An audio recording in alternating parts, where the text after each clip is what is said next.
Okay, we might get started. My name is Naomi Feely and I'm the Senior Policy and Research Officer with the Children's Rights Alliance, and I'm delighted to be here today to chair this session. So I might just tell you a little bit about the Children's Rights Alliance. I was really struck by the number of international participants in the audience. So like the name says, our organisation is very much concerned with the UN Convention on the Rights of a Child, and what we try to do is really advocate for changes at a government level that will ensure that all children's rights under the Convention will be realised in Ireland. So we have a very strong focus on policy analysis, on conducting research, on listening to what children and young people tell us themselves, and we do that really through our members. So we're a membership organisation. We have over 140 members right across Ireland, and they range from very big organisations who are delivering services to children living in disadvantaged areas, such as Barnardo's, as well as smaller organisations in the community. As Rachel was just telling me, her organisation is actually one of our members, and we've heard the great work that they've done before the break. And we also have a number of disability organisations who really strengthen our own analysis and provide us with such an important insight into the issues affecting children and young people who have a disability in Ireland. Two in particular that come to mind are Inclusion Ireland, and I know Derval, the CEO of Inclusion Ireland, you're going to meet her as part of she'll be chairing a session later in the week, and also As I Am, which is an organisation advocating around autistic people and very much led by people from that community.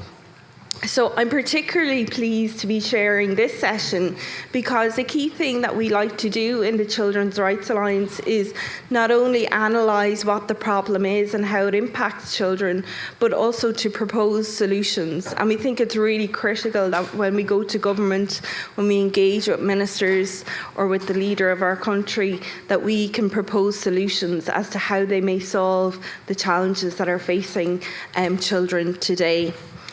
So for this session is called Promising Practices to Support Decision Making and Community Inclusion. So really highlighting best practices internationally and in Ireland. So we have three panellists.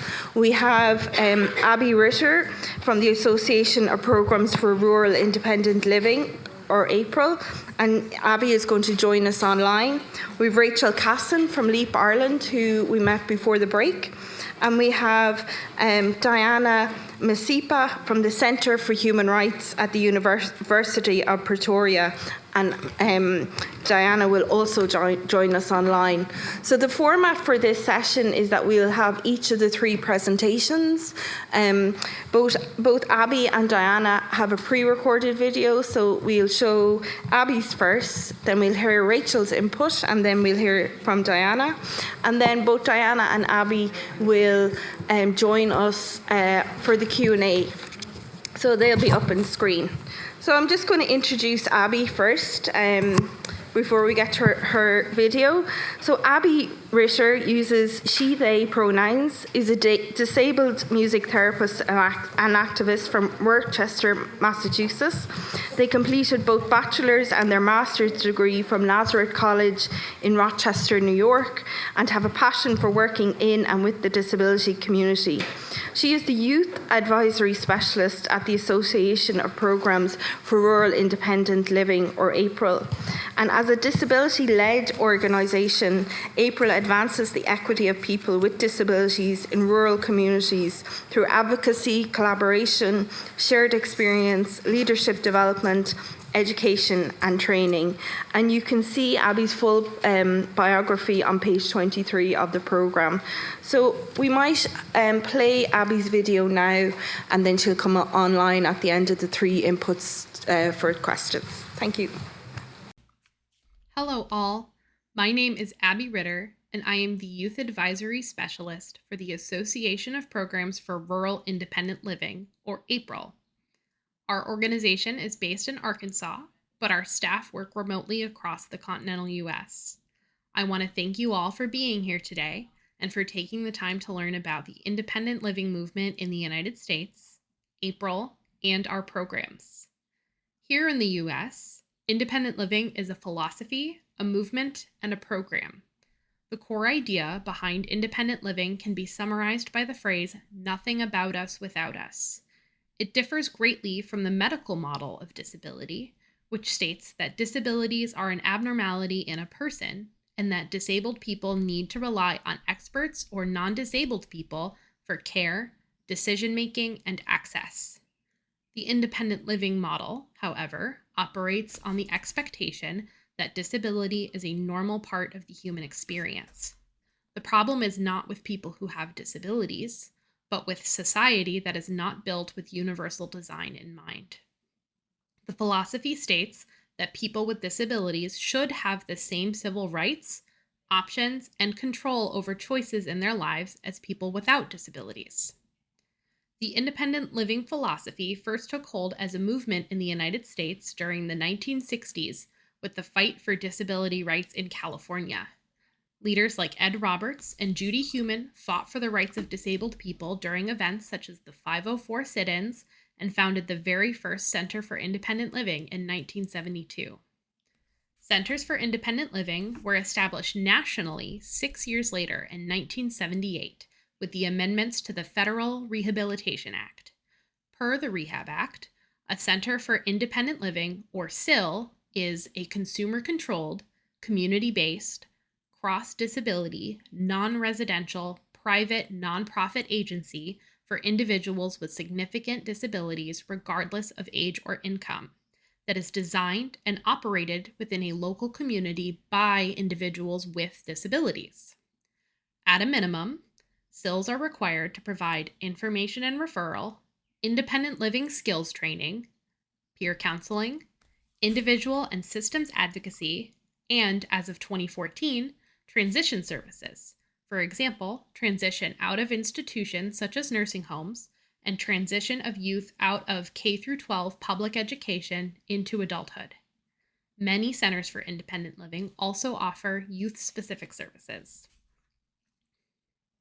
April's role within the independent living movement is as a national grassroots, consumer-controlled, nonprofit membership organization consisting of Centers for Independent Living, their satellite and branch offices, statewide independent living councils, or SILCs, and other organizations and individuals concerned with the independent living issues of people with disabilities living in rural America. April was founded in 1986 by 12 directors of rural centers and attained 501c3 status in 1994. Today, April has over 260 members in 46 out of 50 states and runs a variety of programs focused on furthering the aims of the independent living movement. We were the first independent living organization in the United States to bring youth onto our board. We took the new approach of not just having youth advise our programs, but giving them a voting seat so they can guide the organization as a whole. We at April operate on the core independent living belief that we as disabled people are our own best experts. Our focus on peer-to-peer support, rather than calling upon non-disabled experts for answers on how to best support our community, has created a shift within the independent living movement. For example, our monthly Youth Coordinators Connect Zoom call brings together youth coordinators from all over the U.S. to collaborate, offer support, and provide mentorship and guidance to one another. The attendees of this program can build their own services and programs based upon the combined experience of everyone in attendance. This model has proved far more effective than hosting repeated webinars or trainings led by specific individuals, as it allows the people doing the work every day to be the experts on the work that they do. We have applied this model to all of our programming, including our public-facing committees, peer support calls, and youth-focused programming. Our public-facing committees consist of our Advocacy Committee, including its newly reestablished Transportation and Housing Subcommittees, our Emergency and Disaster Preparedness Committee, and the Youth Steering Committee. These committees, except for the Youth Steering Committee, are run by our board members and provide our membership the opportunity to give input on April's work, as well as to share with one another the work that they are doing within their own communities. April's Youth Steering Committee meets monthly to plan April's annual youth conference. The committee is made up of youth and youth supporters from around the U.S. and its territories. The group elects an executive committee to lead them each year, and all members of the executive committee are young people under the age of 30. With limited guidance from April staff, the committee decides on the youth conference theme, programming, and activities. Additionally, they fundraise for the event, create advertisements and social media posts to share with our membership and other interested parties, and offer conference scholarships to help bring as many youth to the event as possible. Once youth have attended the conference, many are ready for the next step in their development as leaders. Last year, April developed and ran the pilot year of the April Lead On Collaborative, meant to meet the need for a Step 2 program.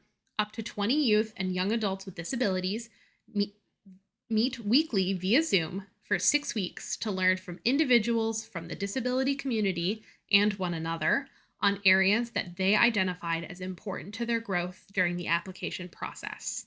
Some of these areas include, but are not limited to, understanding personal values, wage negotiation, making community change, and understanding communication styles. At the end of the 6 weeks, all participants attend and present at the annual April conference. We are looking forward to have them attend our conference this year in Anaheim, California, which takes place from October 12th through the 14th. More information is available on April's website, which is www.april-rural.org. Outside of our committees and annual conference, April provides a variety of peer support programs. Our individual peer-to-peer mentorship is funded by the federal training and technical funding here in the U.S. and creates mentor-mentee pairs between individuals who hold the same position within their SIL or SILC. For example, we will pair an executive director of a SIL to another executive director of a SIL, or a SILC staff to another SILC staff. Outside of our individual peer-to-peer mentorship program, we also offer monthly group peer support calls such as Youth Coordinators Connect, Rural Conversation Community, Transition Peer Support, and Youth Peer Support. April's Youth Peer Support Call is our newest youth program. It operates within the same model as our other peer support groups by allowing those in attendance to choose the topics they want to discuss with only limited guidance from April staff. While this group is small, it has maintained a consistent membership and provides youth and young adults with an open forum to discuss issues they are facing in their daily lives. We have seen great rapport develop between the individuals who attend, and we look forward to seeing how this program grows going forward. Overall, April is proud to be an organization that promotes community inclusion for disabled youth in everything we do. We know that the independent living movement will only grow if we support youth, and we aim to act as a hub for young people to come together and lift each other up throughout their growth process. Thank you for your time, and I look forward to speaking with you all during the question and answer period. Okay, great. Really sure appreciation for Abby there. I think that was really excellent presentation, and I'm looking forward to exploring it a bit more in the question section. So I'm going to reintroduce Rachel to everyone again. So Rachel Casson is from LEAP Ireland, and Rachel is the director of LEAP, which is a social enterprise which empowers families to take action for an inclusive life. Through her work in LEAP, Rachel provides a range of opportunities to assist families to develop a vision of a good life for their family member and to focus on relationships, belonging, and socially valued roles. So you can read Rachel's full biography on page 10, and I might let you take over now. Thank you very much.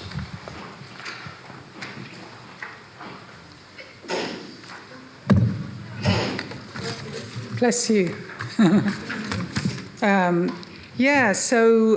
Back earlier I was talking about Water Street Association, which is a spin-off initiative of LEAP. But LEAP is our main organisation, but actually I think if I was a betting woman, in 5 years' time, Water Street Association may have outgrown its parent, as children often do, huh? So I was asked to talk about our work in supporting families and younger children with disabilities to participate in their communities and in decision making, and really running through all of the work that we do is an intention, because we're very much about intentionality, that children will grow up with an experience of being listened to and their wishes taken seriously and acted upon. So we work through the family to support the child. And how did I get into this work? So I have 2 sons, and my eldest son is 29, and he was 5 days old when I moved to this country from London. Yes, I've been here nearly 30 years, and yes, I still sound very English. The taxi driver who brought me here this morning was like, "Where are you from, love?" And I'm like, Mullingar. But anyway, my accent hasn't gone. So my own experience and my son's experience was, I suppose, the reason why, rather, I set up LEAP with another woman. And I don't tell my sad story anymore. I'm not going to go on and on about what it was like back in the day, but it was awful. So much so that, we wanted to try and set up something that was really practical and supportive of families. And when we say families, we don't mean parents. So I want to say that very, very clearly, that supports families, very much like the previous speaker. It's a peer-to-peer network primarily. We gave up working with services years ago. The service reform is dead. It's not happening. Services suck up all the money. We believe the money would be far better spent being given to disabled people and their families. And the work that we did in services just didn't change anything. So now we just work with families. But when I say families, I do mean all the members of family. So I'm not saying we work with parents. So I want to be very clear about that. So we work in 3 areas, if you like, 3 buckets. Okay, so that's a nice visual for you. The first bucket is called Inspire. The second bucket is called Imagine. And the third bucket is called Include. So we assist families to develop a vision of an inclusive life for their child or young person with a disability. But within that, actually, everybody tends to start talking about what it is that would make a good life for them. So you can't really just sort of go into a family, and often we meet grandparents, aunts and uncles, all sorts of people, and we work very much, most of our work is around the kitchen table. Certainly in the Include bucket, we're around the kitchen table a whole lot, or very local, very, very local. So what's in those 3 buckets and what are they? So Inspire, we talk about sharing really useful knowledge to encourage families to dream big and believe in possibilities. Because so often when families receive a diagnosis for a child, they're told things like, that child won't be able to go to school, that child will never talk, that child will never walk. You know yourselves. And that low expectation is really, really problematic, and that lack of support and emotional support, actually, around families. So nothing that we do is clinical or therapeutic. It's really working around the idea of mindset change, developing a rich, compelling vision of a meaningful life, and then practically assisting families in 3 areas. So those 3 areas are belonging, so places to belong, relationships, and valued social roles. And I know I get pushback on the valued social roles piece, and I think one time a few years ago we were to work with a group here in Galway, whose name, again, I won't mention, and we were told that as LEAP we were promoting a heteronormative lifestyle. Well, I really don't believe that we are, but this idea of valued social roles can get up people's noses. So look, if it gets up your nose, talk to me afterwards, right? But it's certainly something that we are very, very focused on. So the Inspire is about sharing really useful knowledge to encourage families to dream big and believe in possibilities. The Imagine piece is assisting families to find and connect their allies, convene their network, and create a vision and a plan. And I'll explain what this means shortly. And Include is, as I just mentioned, building their family members' roles, relationships, and belonging.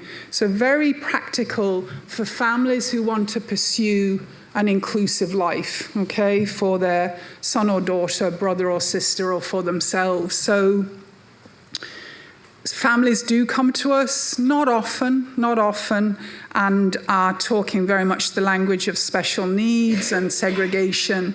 And we've simply learnt to say to them, look, we're not funded to support that. If you want to go that route, you know, we can't work with you.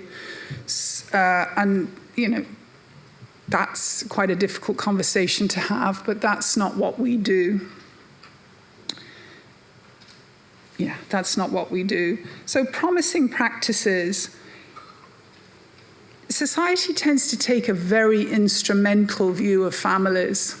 And I'm just going to put that out there and, you know, get you to think a little bit about your view of families. And it's a very subjective thing, family, isn't it? Because we've all had one, and most of us are still in recovery from our own, isn't that so in LEAP, we try and come alongside families and assist them to think about what is important, what is worth focusing on, and what has a lasting impact down through the years. So a central question for us has always been, what happens to families when hard times unfold? And from this, a second question emerges. What enables good lives for disabled children and their families? And then thirdly, over time, across the life course, what really makes a positive impact on the lives of children with disabilities and their families? So I've got a kind of a list of things here, okay, that we've learned, I suppose, through our practice. And I'm a bit uncomfortable with notions of best practice and good practice, and I don't know. So we know from the research that high parental expectations are a game changer, particularly in terms of employment outcomes for disabled children and young people. And the research in the States shows that 13 years of age is the optimal age at which young people with disabilities should start doing paid work experience, 13. And if you are starting to work age 13 and earn money, that for each year you work, you're more likely, as a child, you're more likely to stay in employment throughout the decades of your life. So that's quite incredible. High parental expectations are not currently in operation in this country. In fact, in the last 10 years, Ireland has fallen nearly to the bottom of the league in Europe for numbers of disabled adults in open employment. So we're doing really badly. And I often think about what's the problem, because it's not for lack of money and policy and initiatives. Policy doesn't necessarily work on its own. And I really think the missing piece is parental expectations. Parental expectations are often incredibly low, that families are encouraged to reach for that quantum of support, that therapy or whatever, which quite often we find runs out around age 12. So they're chasing therapy, they're on waiting lists, they're doing advocacy and so on. I love to see people knitting and sewing while I'm talking. That's really strangely comforting.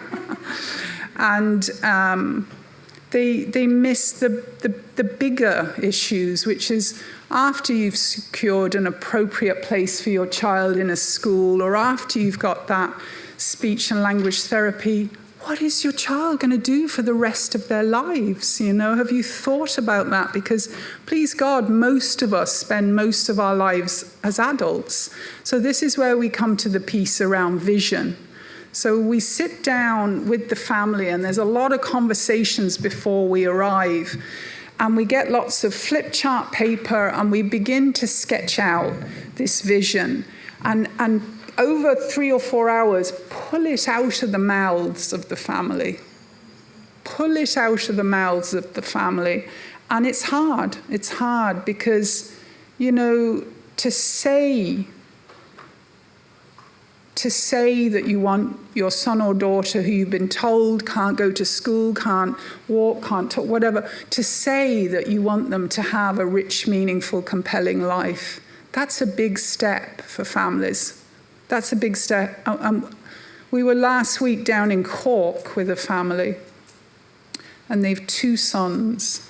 And so we're back next week to work with the second son. But I can't explain it any other way that you can see what I'm doing. So you're pulling this. So we asked them to give us a statement. And the statement is the vision. I'm just going to read the one that finally came out last week. If I can just pull it up on my phone.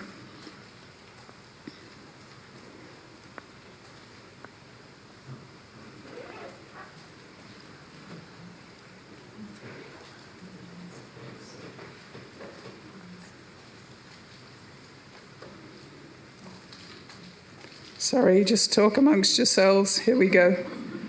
Okay. We're going to call him Fred, all right? That's not his real name. That Fred would have his own social enterprise, that Fred would have a fulfilling life and be connected to the people, places, and things that matter to him. It's very simple. It's not, you'd say, well, that's not very much, really. But so the vision is very important because it becomes like the family's North Star. Because if you imagine a family who've been told, really, you know, this child isn't cutting it, you know, this child isn't going to make it in the regular school, in the regular club or group. And somebody else is coming in and saying, well, actually, they can. Do you know what? And what we do at that point is share lots and lots of stories of other families that we're working with. So you've got to both see it to believe it, but also believe it to see it. So the vision piece is very, very important. And we create about 10 posters and leave them on the wall. We stick them up, usually in the kitchen, with blue tack. Sorry, are you okay? Are you asking me a question there? No, that's fine. So one family, another family in Dublin, we went back to them. We're there with them this Thursday night. 6 months later, we went back to them. And they happen to be, we meet all sorts of families. They happen to be an incredibly wealthy family in this case. The family in Cork last week couldn't have been more different, A family a few weeks before in Kilkenny didn't even have a teapot. They were making tea in a saucepan. So we really meet a real range of families. But the family in Dublin still had all the posters on the wall, these pieces of flip chart paper. 6 months later, very, very wealthy family. The dad is always on and off a plane, but incredibly committed to their daughter and are currently working with us around getting this young woman into college. But the nature of her disability means that she needs a very, very specific funded piece of support. So that's another thing that we do. We work with the family to develop this vision, to develop a plan, to work on what it is that they want funding for. And then we go with them to the HSE, and we actually, you know, the health service executive, the funding agent, and we nut it out with them, and we are pretty successful in terms of securing funding for families. They like the fact that the families have worked with us and they've developed this vision and this plan. So high parental expectations are a game changer. A network of friends, family and allies and places of belonging. An inclusive education. Children who've had an inclusive education, as we know, are 80% more likely to be in open employment. Also research from North America, 80% more like, and that is not an autism unit or any kind of segregated or special education. Individualized funding or personal budgets, including budgets for children, that give families the competence and the confidence to use a small piece of money towards their child's full inclusion in community life, in school life. And in the UK, you can actually get personal budgets for health as well. So for assistive technology, can you imagine what a game changer that you can actually buy your family member's own assistive technology with individualized funding or a personal budget. We have a few families, we think 300 or 400 in this country, who have a personal budget. We have a pilot scheme for individualized funding. It's an absolute game changer, but here's the thing. The money doesn't change anything. Again, the research in all the countries around the world that have had individualized funding, in some cases for up to 30 years, like parts of Canada and the United States more recently, they've had individualized funding for every eligible person in Australia. But without a vision of a rich, meaningful life, the money doesn't change anything. That people are shown to just buy back traditional day-wasting or life-wasting services. So we know this. So again, that's why we keep banging on about vision. Another enabler of a good life, opportunities to develop and build relationships with others and to learn how to create positive change. So just like the lady from April was talking about, we do a fair bit of leadership development, and quite often, if you are a family connected to LEAP, you end up presenting at our events, working with another newer member of the network to help them share some support, some learning that you've gleaned in your journey with a newer family whose child might have been recently diagnosed. And a lot of our families cycle through our board of directors. They become board members. So we do informal leadership development through giving people roles in a variety of ways. Developing strategies for community engagement and inclusion through which relationships can emerge. So again, very intentional practice. Finding and being able to direct their own good support workers that can lead to desired outcomes in the vision or the plan. And access to an organization that provides opportunities to develop knowledge and skills and provides connection to other like-minded individuals. So it's actually really timely. During the lunch break, I got a lovely message from a friend in the States, and she was it was me and her founded LEAP in 2011. She's now living in the States. And she sent me a picture of a young man, and I've got it here on my phone, and he's working in her parents' hardware store in County Meath. And when he came on our first ever family leadership retreat, he's 18 now, so that was 2011. Do the math for me. What was that? How old was he? 6 or 7, thank you. And he's now working in the hardware store. And one of the things that we do at our family leadership weekends, I haven't actually gone through the work, and I know I'm running out of time. How long have I got, please?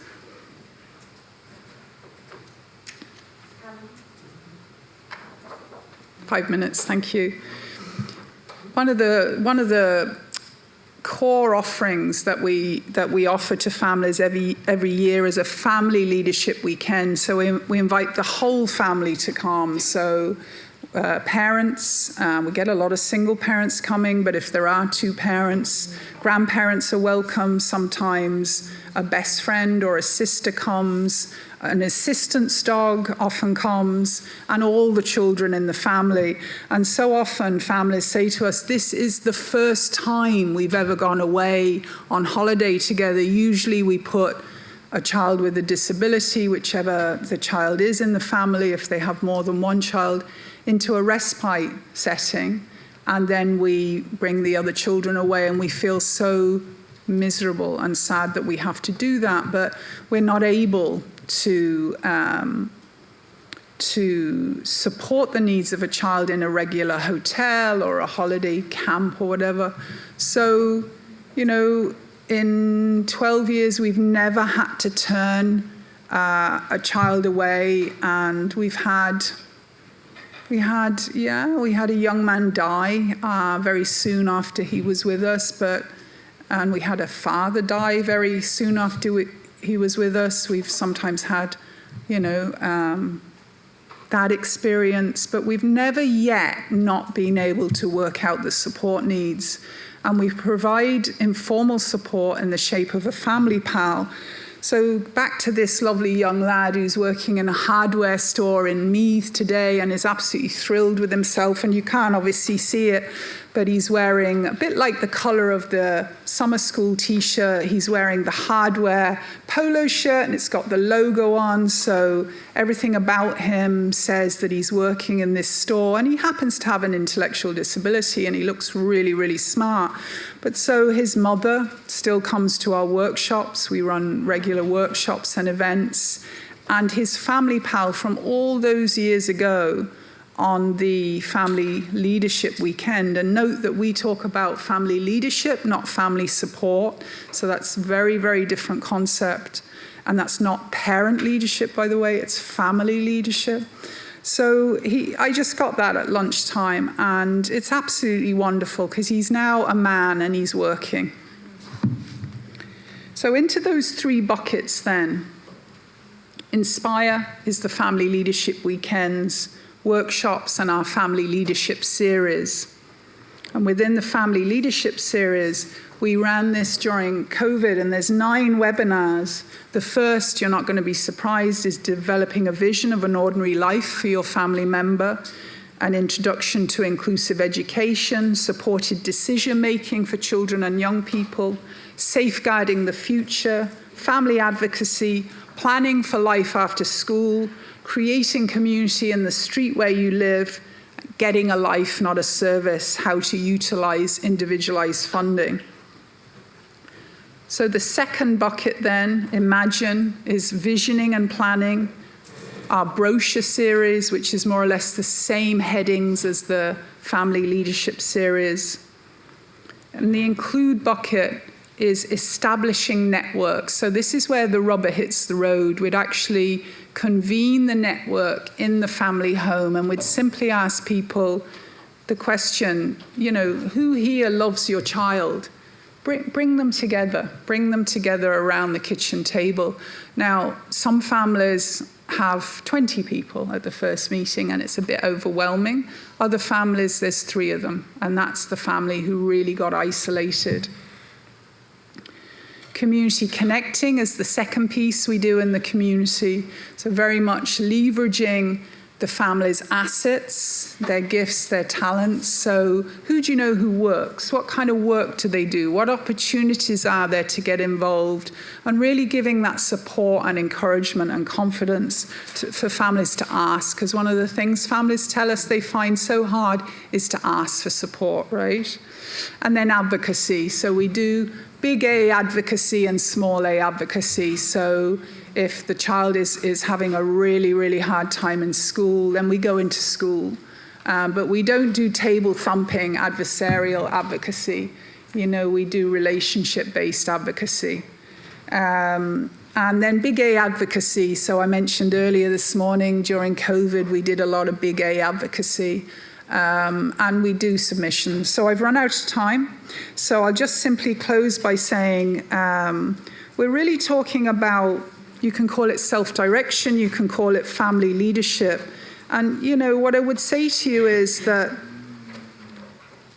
self-direction simply describes a situation where decisions and choices that determine the person's life are made by their friends, their allies, their supporters.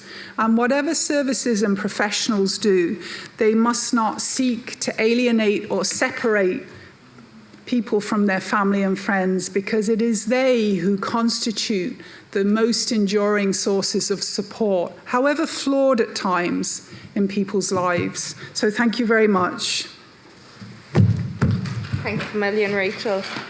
And we'll give another signed applause there. I thought that was really great, and we can really see from these inputs there are really key themes emerging, which I might come back to in a moment once we've heard from Diana Msapa from the Centre for Human Rights in the University of Pretoria. And I'll just read an extract from Diana's biography.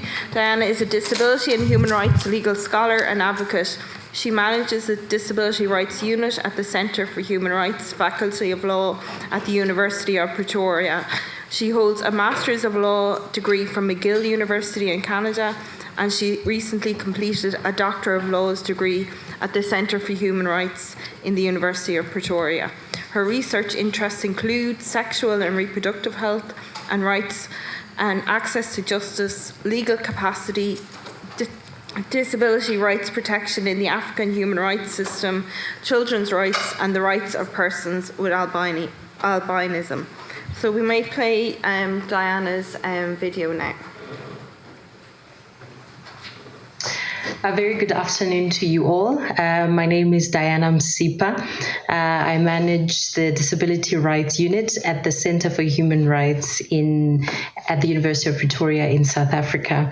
I apologize that I could not be there in person, but I do hope that we will be able to interact, albeit virtually. So just for the next few minutes, I will be speaking to you about promising practices to support decision-making and community inclusion for children with disabilities. So that's the name of the panel generally. And then specifically, I'm going to be speaking about Ubuntu in action. So just by way of background, before we get started, I'd like to give a little bit of a brief background to set things in context. So first of all, I think it's important to note that within the African region, there is an existence of an enabling legal framework for community inclusion for children with disabilities. And I will demonstrate at this point as we start.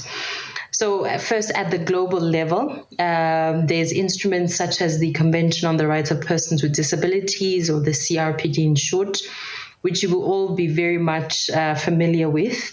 And there's also the Convention on the Rights of the Child. And at the regional level, we have the African Charter on Human and People's Rights.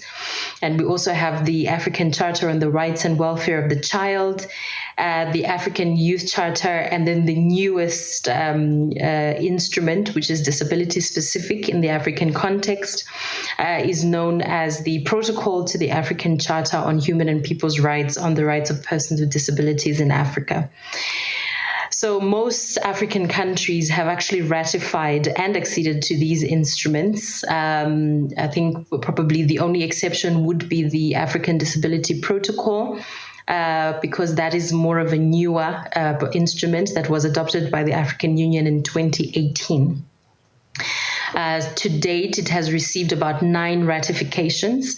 So what that means is that it is not yet in force. It requires 15 ratifications in order for it to come into force. Nevertheless, it remains an important part of the international human rights architecture within the African region. And no doubt within the next few years, when it has received the necessary amount of ratifications, it will come into force and will be one of our most important instruments for the rights of persons with disabilities, including children. So all of these instruments that I've alluded to will all have provisions that are meant to ensure that children with disabilities live and participate effectively in their communities. So I think it is fair to say, in light of the existence of all these instruments, that there is an adequate legislative framework within the African region for community inclusion of children with disabilities. However, the problem is that these instruments have not translated into the desired social change. So they have failed to bring about the desired level of inclusion in the community for children with disabilities. And this is well documented in literature on this issue. There's quite a number of barriers that are documented in the literature to community inclusion for children with disabilities in the African region. So these range from insufficient financial resources, lack of appropriate community activities, inaccessible transportation, safety and security concerns, negative attitudes, etc., etc. While each of these barriers is significant and there is a need to address each of the barriers adequately, but what I would like to do in these next few minutes is to focus my attention on one particular barrier that I think has a significant negative impact on the realization of the right to community inclusion for children with disabilities. And this barrier is negative cultural beliefs and practices. So within the African region, there's numerous negative cultural beliefs about disability that result in exclusionary practices. So for example, there's the belief that disability is the result of a curse or a punishment for the sins of the family. And this belief has fueled the common exclusionary practice of hiding children with disabilities and preventing them from participating with others in the community. And it is my belief that legislation alone cannot adequately address this issue. The negative cultural and social beliefs need to be challenged and overcome, right? What is crucial to note at this stage is that there's scholarship, or there's scholars that believe in the African region that there's positive cultural beliefs that exist alongside the negative ones. One such scholar is African philosopher Oche Onazi. For Onazi, the failure to make use of the positive ethical and moral African standards is also responsible for the social exclusion of persons with disabilities, including children. So the focus of my presentation, therefore, is on the use of one of these positive ethical and moral standards, namely the philosophy of Ubuntu, and how it can be used in parts of Africa to improve community inclusion for children with disabilities. As this panel is one on positive or promising practices, rather, the promising practice that I will focus on or share with you is one that is known as Ubuntu Bulamu. This is a program that was implemented in Uganda, and it is based on the philosophy of Ubuntu. So that is the one that I'm going to explain to you in great detail, and as an example of a positive practice or a promising practice that makes use of positive African cultural beliefs in order to improve or enhance community inclusion for children with disabilities. So I will divide my presentation into two parts. The first part addresses the meaning of Ubuntu, of the concept or the philosophy of Ubuntu. And then the second and final part addresses at the Ubuntu Bulamu program that is based on the concept of Ubuntu and was implemented in the African country of Uganda. So starting with the first part, which is about defining the concept or explaining the concept of Ubuntu. So when we speak about Ubuntu, Ubuntu is an African philosophy of what we call shared collective humanness, as well as responsibility. So the concept is one that originated, I think, in Southern Africa, but forms a part of many African belief systems beyond the Southern African region. The late president of the Republic of South Africa and anti-apartheid activist Nelson Mandela famously subscribed to the concept of Ubuntu. And the concept is neatly encapsulated in the Zulu expression, Umuntu ngumuntu ngabantu. What this means in direct literal translation is that a person is a person through other persons, or a human being is a human being through other human beings. That sounds complicated, but really essentially all it means is that the relationship between a person and their community is interdependent and mutually beneficial. So in other words, to put it simply, all humanity is connected. One cannot exist in isolation from or independent of other human beings. And it is through the influence of and interaction with others that one becomes who they are. So, important to note as well is the fact that the idea of humanity as a collective that is central to Ubuntu does not erase individual difference and assume that everyone in the collective or in the community is the same. On the contrary, it recognizes and values the diversity of humanity.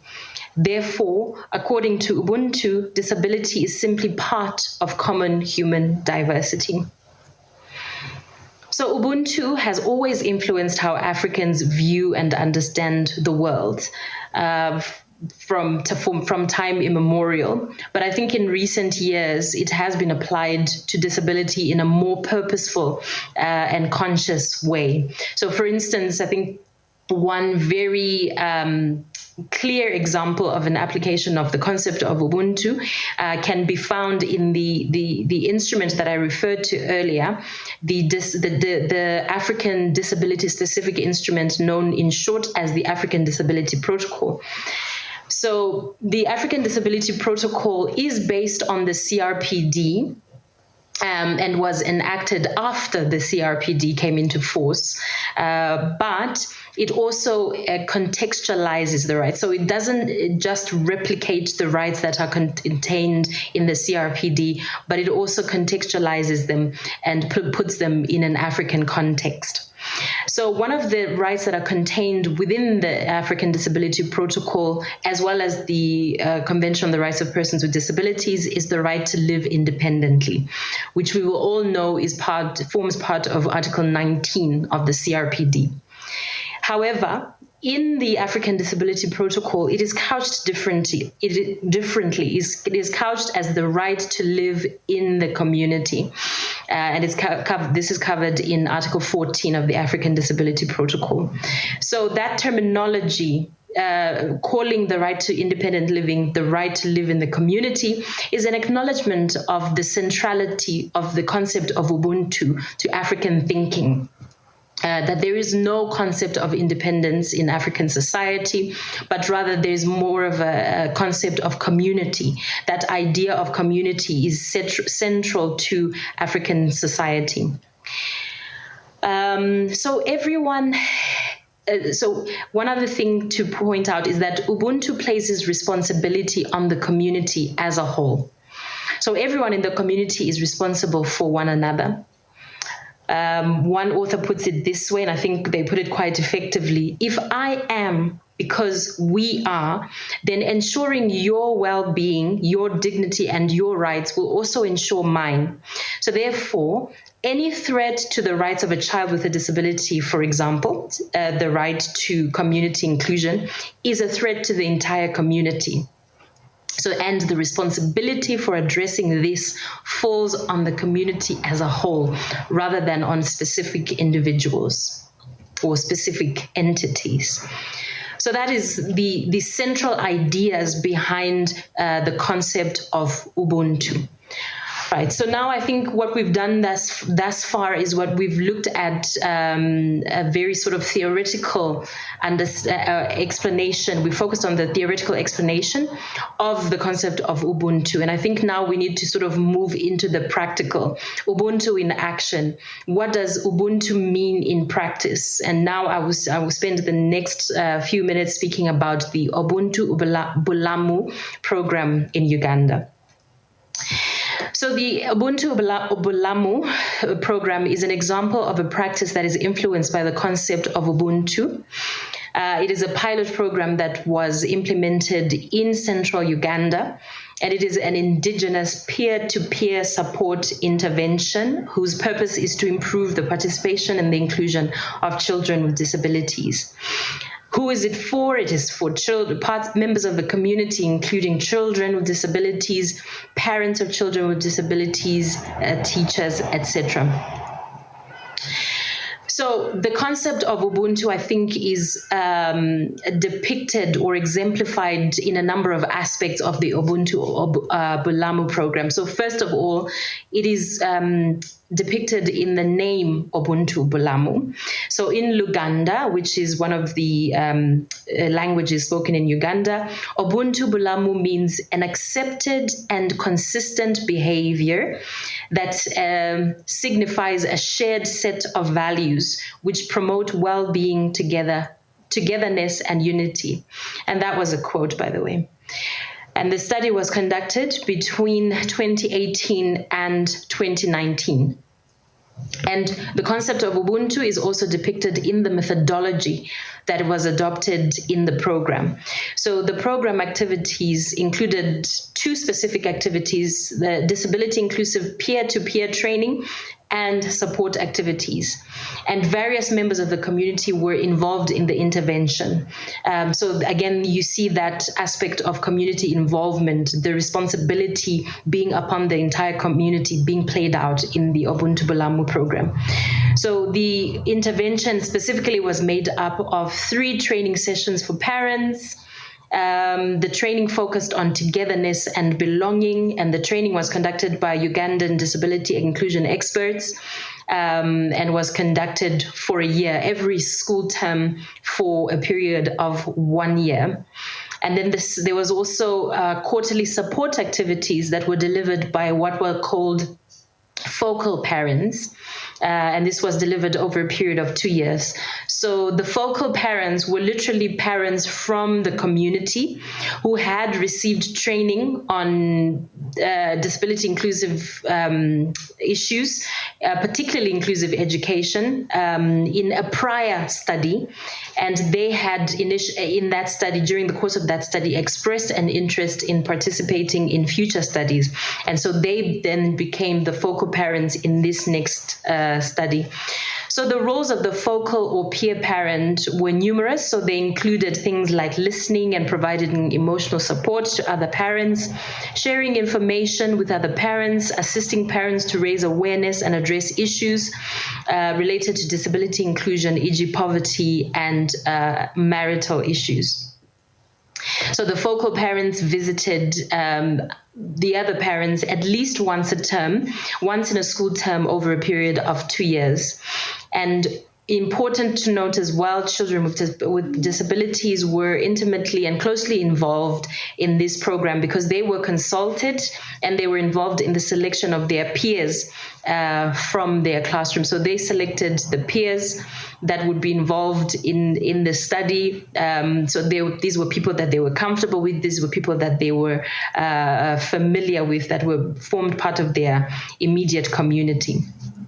And in line with the concept of Ubuntu, the program placed emphasis on belonging as well as on family and community responsibilities. It promoted social responsibility, the use of culturally appropriate methods and locally available curricula and materials to achieve change. So, what is important to note are the results of this study or this program, and these are quite interesting. So the first, I think, that we should note is that the program increased child participation at home, in school, and in the community. One of the other results is that parents found the intervention inspiring, acceptable, culturally appropriate, and supportive because it was based on values and practices from their own cultural tradition. Parents also stated that the intervention enhanced a sense of belonging and a sense of feeling supported, which is all part of the idea of Ubuntu, the idea of living together as a community. And it helped them to develop more positive attitudes towards children with disabilities and towards the idea of disability inclusion itself. So in conclusion, so the Ubuntu Bulamu peer-to-peer support intervention was found to have been an acceptable and culturally appropriate intervention, that one that needs rolling out, and it was found that it has potential to improve inclusion of children with disabilities in the community. Because after these interventions from other members of the community was more open to including children with disabilities. The community was more aware of steps that can be taken to ensure that children with disabilities are effectively included in their communities.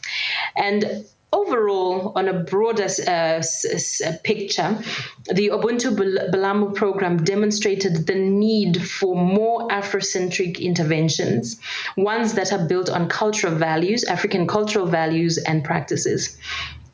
It also showed that interventions that are based on indigenous values have greater potential to be acceptable amongst the community and can foster integration and are likely to be sustainable in achieving disability inclusion compared to values that sort of are imported from elsewhere. Just to conclude, I think the use of positive cultural philosophies has potential to challenge the negative cultural perceptions and beliefs and promote the inclusion of children with disabilities in the community. And I think this is the contribution that the concept of Ubuntu can actually make to the inclusion of children with disabilities in their communities. And together with existing legislation, the positive values of Ubuntu have the potential to address the barriers to community inclusion for children with disabilities in Africa in a much more sustainable and culturally acceptable way. And so, yes, I think this marks the end of my presentation. I thank you, and I wish you fruitful deliberations going forward. Thank you.